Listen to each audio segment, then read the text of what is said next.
Products has put together a little panel discussion for you. And we are going to speak with 3 very successful commercial beekeepers. And they will be discussing with us what their best management practices are throughout a standard year in their business. Each of our panelists will take 10 minutes to give us a brief overview to how they run their operations. And we would respectfully ask, because we've only got a half an hour, we'd respectfully ask that you hold your questions until the end. And our panelists have generously offered their time after to meet with you individually if you have any questions. So thank you. Thank you for coming. So let's begin with Lincoln Senate. Welcome, Lincoln, and it'd be great to hear how you run your operation over a year in your apiary. Thank you. Okay. We run about 2,000 hives between Maine and Georgia, and for mite treatments, we're when the bees will come down like in November, and they'll start brooding up immediately, and so we're pretty much raising brood from 1st of December all the way through about the end of September. So the bees are up north. We'll do a treatment in the fall, and there's a number of different products that will work in the fall that we use. We don't tend to use the formic at that point because it's usually too cool for the formic to be effective. But we'll use like Apivar or oxalic acid in the fall when they've gone broodless. The first big treatment that we do in the spring is actually when we're doing our splits. And what we try and do is this year we actually tried to break everything down and actually make all of the mites phoretic before we did a treatment on them. And we were extremely successful at that. I can go into details later if anybody's interested, but basically we didn't want any of the mites in the brood when we treated, and we basically forced the queen down into a bottom deep super on drawn comb and honey only, took away all their eggs, larvae, and so forth. Then we leave the bees there for the rest of the brood up on top of a queen excluder for 5 days. We let the nurse bees go down over those 5 days while the queen is starting to lay eggs. And then on day 5, we actually take that split off within the same bee yard, and the field bees continue to go back to the old parent queen. And that night of day 5, we actually take that split away. And the morning of day 6, we hit the parent queen with oxalic acid. At that point, none of the brood is capped that's in there. Then on the split, we wait 15 days after we put a queen cell in, so all of the old brood is hatched out, and the new brood from the new queen, the queen cell we put in there, has not gotten capped over. So in both cases, we're actually totally, all the mites are phoretic. And we got an excellent treatment this year. In fact, 5 months later, we were still rolling 0s and 1s on all those hives. And it wasn't just a few hives. I mean, we did that kind of treatment on 1,000 hives. So it was pretty successful.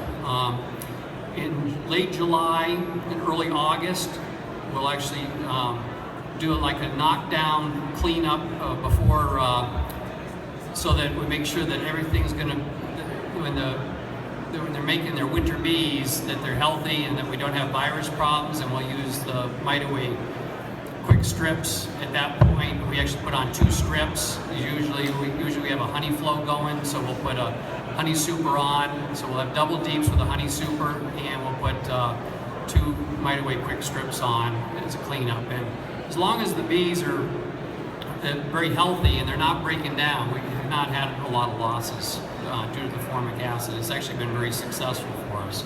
And that way, by making sure that we maintain the mites at a lower level, by the time we go into a cleanup phase in October, then we don't have as many mites to deal with, and we haven't had a breakdown with viruses or deformed wing virus and so forth. And we have a lot of healthy winter bees going into winter. And this year, that whole regimen worked very well for us. We actually only lost 200 hives out of 2,000, and which we're used to being down to around 1,200 hives out of the 2,000, and then building our way back. So it was very successful this year. Okay, next.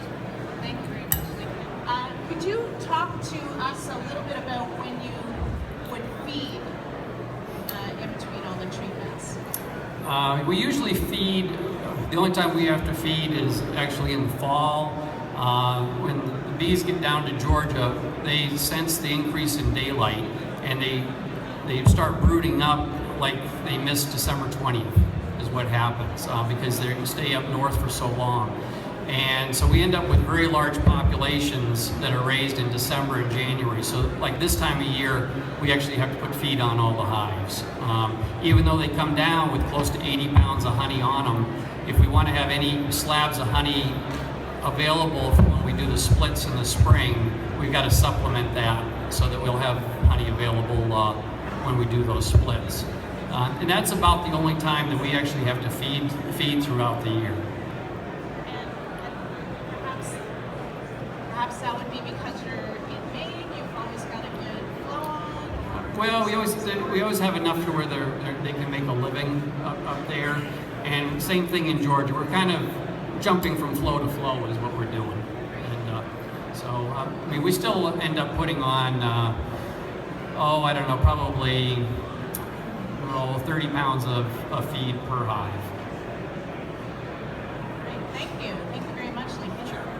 Next, we have Frank Pendel. He's from Stony Ford, California, and he runs Pendel Apiary with his family, and he's also a venerable bee producer. Frank, take it away. Let's hear how you operate your outfit throughout a year. So California is a little bit different, pretty dry. We usually have brood year-round. We never really have broodless periods. In January, we began preparing for almond pollination, so we start out by doing a lot of supplemental feeding. We've been putting on a whole round of pollen here this past 2 weeks. They finished today. We'll give them the rest of this week off, and we'll come around and do a second round next week. And by the end of January, 1st of February, we'll be moving into almond pollination. And same time, we're feeding supplement protein. We're also, anything that's light, we're feeding sugar.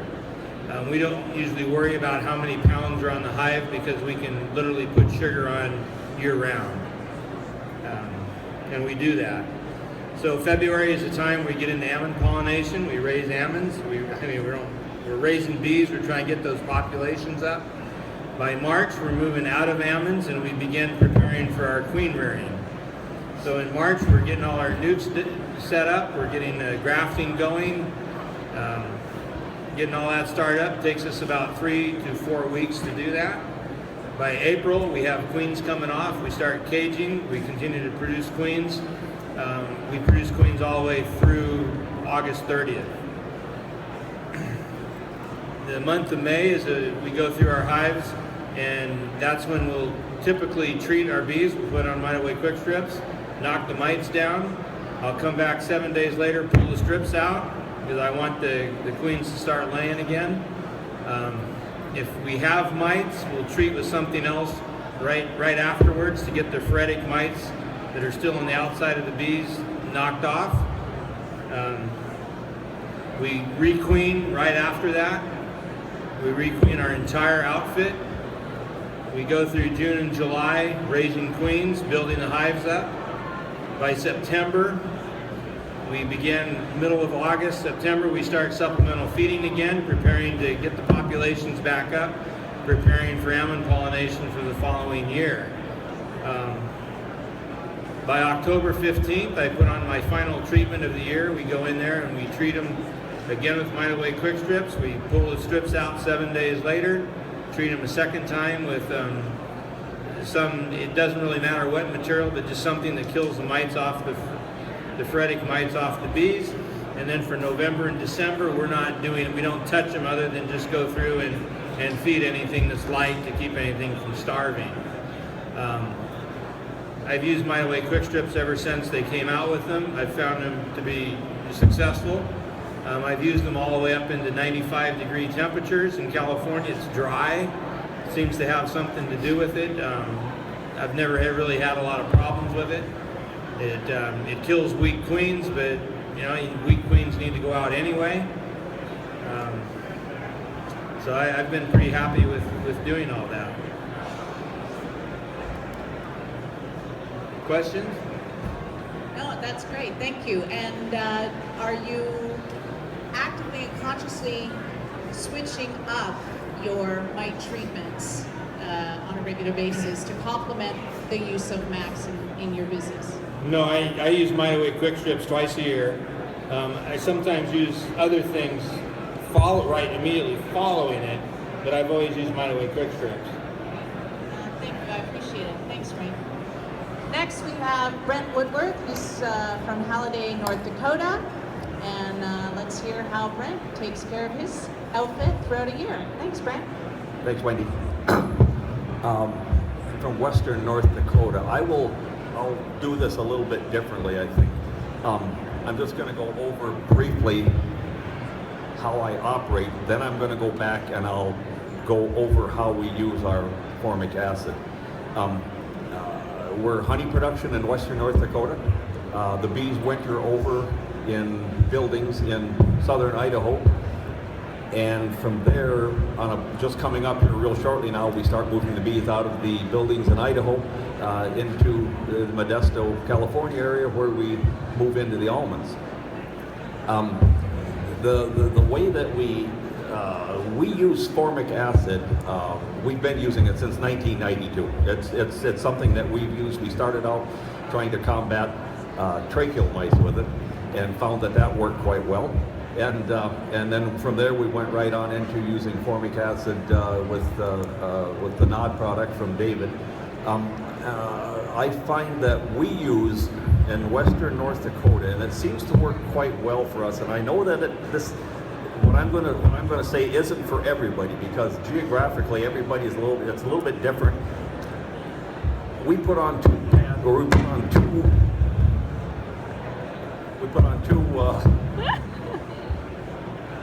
Is that my mic doing it? Yeah, maybe move it Back a little bit. Is that better? Okay, there we go. Okay. We use 2 pads of My Way Quick Strips twice a year. Both times in North Dakota. On about the 1st of May, all of our bees hit the ground from California. Strong, they're good. They are immediately fed. I don't care how heavy they are, I don't care how heavy the trucks were, they get a feeding. It takes about 4 days. After the feeding is done, the bees are in their respective yards where they're going to be for the summer. 2 My Way Quick Strips go on. And I can't get to them in 7 days. I can't get there quick enough to get them all off. Some of them stay on for a couple of weeks. That's just the way it is. The formic acid comes off when we get to it. We go through summer, and starting just as soon as we can get the last of the honey pulled off, I'll start another crew around putting formic acid on again in the fall. When we do it in the fall, I put an empty, all the honey is off. We operate in a story and a half, a 6 or 9 5/8 lower and a 6 5/8 upper brood chamber. Of course, the formic acid goes in between. I'm really careful. I'm a regular kind of beekeeper that I like to experiment and try things and find out that a lot of times things don't work real well. I find that if I follow the directions on the container, it seems to work really well. Everybody has different kind of equipment. Our pallets, for what we've got, I've got a small 4-inch entrance by 5/8 high. With that, we need more air volume in there. The bees need to be able to move the formic acid around. So with that, when we put the formic acid between the upper and lower brood nest, we offset the upper brood nest about a finger width, about a half an inch. That gives them all kinds of room that the bees can move the formic acid through, and it works wonderful. In the fall, if we have, and it's classically in Western North Dakota, we generally have a pretty good fall honeyflow. I'm not particularly, we don't have to feed them before the formic acid goes on in the fall. I absolutely mandatory do it in the spring. But in the fall, if we've not had a good fall honey flow in North Dakota, we will go around and everything gets fed before the formic acid goes on. I find it real important that the bees are fat and happy and the clusters are tight and nice and things are good. Even in the warm weather, a good healthy colony will have a nice cluster. We talked a little bit about Lincoln did about the amount that he feeds. I wish I could get away with that. I know that we feed in excess of 80 pounds per colony per year. They're fed 3 times in California. They're fed at least 4 times in North Dakota. That's 70, and then with the it goes considerably over 80 pounds a year. We feed a lot. Then the bees go into the almond or into the potato barns in southern Idaho. They're there for 3 months. We bring them out, go into our holding locations in the Modesto area, and there's where we're grading. We'll put on a feed. We'll grade the colonies. We'll use a protein patty of some sort, and that is when I start. We put in 2 strips of the Amatraz strips, the Apifar, I believe is what it's called. I can't remember all the names. That's when we put the Apifar strips in, and they stay in until we are done with our nuking process. We do our nuking right in the almond orchards in California. We've got an agreement with most of our growers that we are able to stay right there. We do our nuking right in the orchards. We do it the old-fashioned way where we go in and we physically find most of the queens. We pull the brood, goes into a screen box, goes to another location 50 miles away to make up our nukes. That is what sets, I think, this apart quite a bit from a lot of other operations. If I had if I had everything in doubles, I would probably split. It's a lot easier. You can get a lot more done. You can do it a lot quicker. I'm just not that way. I haven't been able to make that work. With the formic acid, like I say, we've been using it for a long time. I've done my own mixing and scorched a few bees. I guess we've all done that, anybody that's used this stuff. But I find that the formic acid, the bees look so good. They look real well. Like Frank said, you're going to lose a few of those old queens. They're going to go anyway. The ones that I find in California that were not able to get through and not able to get those queens replaced, they were probably going to be gone anyway. The formic acid just accelerates it a little bit, so maybe I can get another queen put in quicker. I don't find that to be any problem at all. If I can get away with using a treatment that costs me less than 12% a year, and that's about what it's been doing, with the good that the formic acid does for us, I say that is excellent. The last 15 years, 12 years, I guess, we've been experiencing about somewhere around 12% summer loss, 8 to 12%. Some years it's a little less, some years it's just a little bit more. And we're getting about a 5% overwinter loss out of the buildings coming out of Idaho, which I think is wonderful. I can remember in the 60s and 70s, you know, we could live with a 10 or 12% loss. It's pretty hard to live with a 30, 40, 50% loss, and I see them go higher than that. So this keeps us right in line. A couple of things about formic acid, as everybody knows, it's kind of a pain. It's kind of labor intensive, but it does a superb job. We have used it for a long time. If it didn't work, I surely wouldn't be using it. I'd go somewhere else and do something else. Now I do know that there are other methods that work just fine. There's other things that work just fine, and if you find that fairy dust kills the viral mites, then just make sure you use it on time. That's what I say. And that was one of the things that I'm really careful about, is that the timing to keep the mite levels low. Keep your mite levels low. Most anything doesn't want to kill mites if your levels get extremely high. That's our operation. Thank you very much. I have a question for you regarding your requeening process. Can you describe that a bit for us? We use all mated queens. We do 98% of our requeening in California. We've got a method there that works quite well. As long as I can get our queens early enough, and it works well. We, generally speaking, the nukes that we make up to plug back into our outfit, we used to use a 5-frame nuke. I found that was too many boxes, too much stuff to haul around. So we just single-story colonies on pallets works well. We do anywhere from 800 to 1,000 a year, depending on the condition of the bees that are coming out of almonds. And we can generally get about 65% of our queens replaced every year. I can't get any further than that. I don't think with my labor force and with the migration, the way we migrate back and forth, I can't get more than that. And keep a handle on the honey production is what we're trying to do. That, of course, our main gig was honey production, always has been. We used to migrate to Texas. We started going to California in '92, so the honey production is still the main thing that we're doing. So that's my push, is that's where I'm centered on, is the honey production. And of course, new queens do better. They make more honey, they will, than the old queens, especially if you're in the middle of trying to, a super seeker situation going on, something like that. And yes, the formic acid is rather nasty on queens sometimes, but our young queens they handle it just wonderful. I show way less than 2% that I can say the formic acid had anything to do with any problems with the queens. And you can see it going back into them.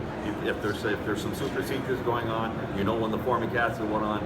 You know how old that queen cell is. You can tell where you're at. You can pretty well tell what's happening there. And the old queens, like I say, 8-10%, it's going to happen. It's in the books the way it is.